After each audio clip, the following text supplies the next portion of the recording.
The White Coat of Deception. In a small town in the heart of America, nestled between fields and high-rise buildings, lived a woman named Mariah, a proud, strong, and resilient Black mother. She had overcome many obstacles, each one making her stronger as she raised her 6-year-old son, Elijah. She was passionate about providing him with a life filled with love, security, and opportunities she never had. Mariah had always been aware of the challenges being a Black woman in a predominantly white town presented, but she pushed forward, determined to show Elijah that no matter where they lived, they could rise above the prejudice surrounding them. One day, while feeling ill, Mariah decided to visit the local family clinic to see a doctor. She had been feeling fatigued and nauseous for weeks, and feared that her condition was getting worse. The clinic had recently hired a new doctor, Dr. Victor Greer, who had a reputation for being an expert in the field. Mariah was hopeful that her symptoms could finally be diagnosed. When she walked in, the waiting room was bustling with patients of various backgrounds. Her son, Elijah, sat quietly by her side, holding a toy truck. After a short wait, Mariah was called into the examination room by a nurse. The room felt cold, the walls too sterile, and the smell of antiseptic filled the air. But she tried not to think about it. She was just ready for answers. Dr. Greer walked in a few moments later, his white coat immaculate, his demeanor polished. He greeted Mariah with a curt nod, but did not offer a warm handshake. His eyes studied her, briefly, before he sat down to review her file. He didn't seem particularly interested in her, but that was normal, wasn't it? Doctors were busy, after all. As Dr. Greer began asking her about her symptoms, Mariah could tell something was off. He seemed distracted, even dismissive. When she told him that her fatigue had been persistent for weeks, he raised an eyebrow, a skeptical smirk curling his lips. "Fatigue," he repeated, as if it were a frivolous complaint. "Perhaps you're just tired from being a mother, or from the stress of your life." Mariah felt a sting, but pushed past it. She explained that it wasn't just exhaustion, it was something more. Her body wasn't responding the way it should. She tried to stay calm, but the way Dr. Greer dismissed her complaints rubbed her the wrong way.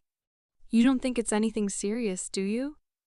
Mariah asked cautiously, trying to gauge his response. Dr. Greer looked at her with a cold smile. "Let's not get carried away.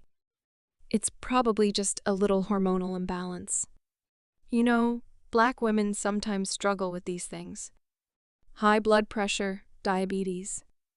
It's in your genes." Mariah froze. Her mind raced. Was he implying that her race was the reason for her condition? The words hung in the air, suffocating her. She wanted to speak, to call him out, but she had been raised to remain calm in the face of adversity, to not give in to anger.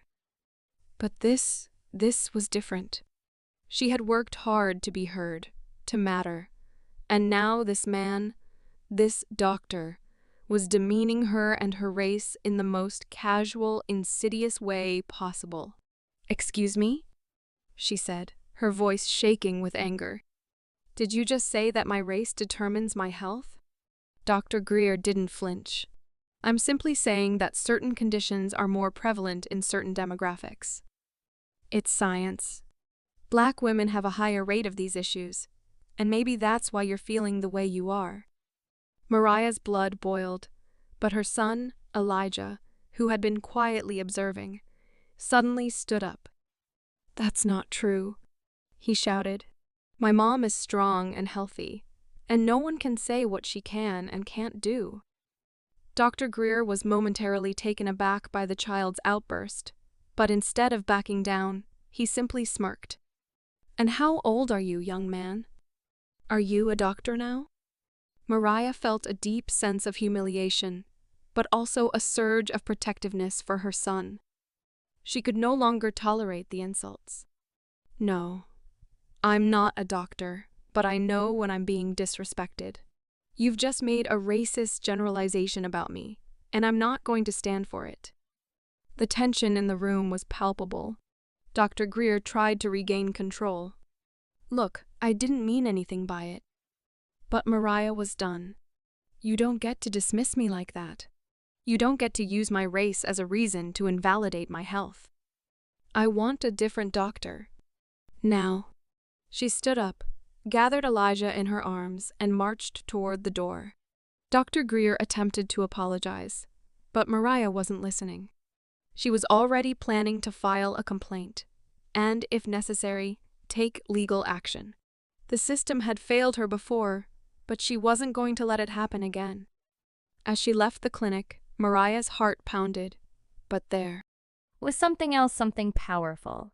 It was the feeling of standing up for herself, for her son, for every Black woman who had been silenced in spaces like this. She didn't just walk out of that room, she walked out with a renewed sense of strength. And as for Dr. Greer, he would learn that in America you can't hide behind your white coat when your prejudice is exposed. Mariah wouldn't let him or anyone forget that. This story blends the personal struggle of a Black mother dealing with prejudice in a medical setting, with her ultimate triumph in asserting her dignity and fighting back against systemic racism. It speaks to the broader issue of racial discrimination in healthcare and the need for change.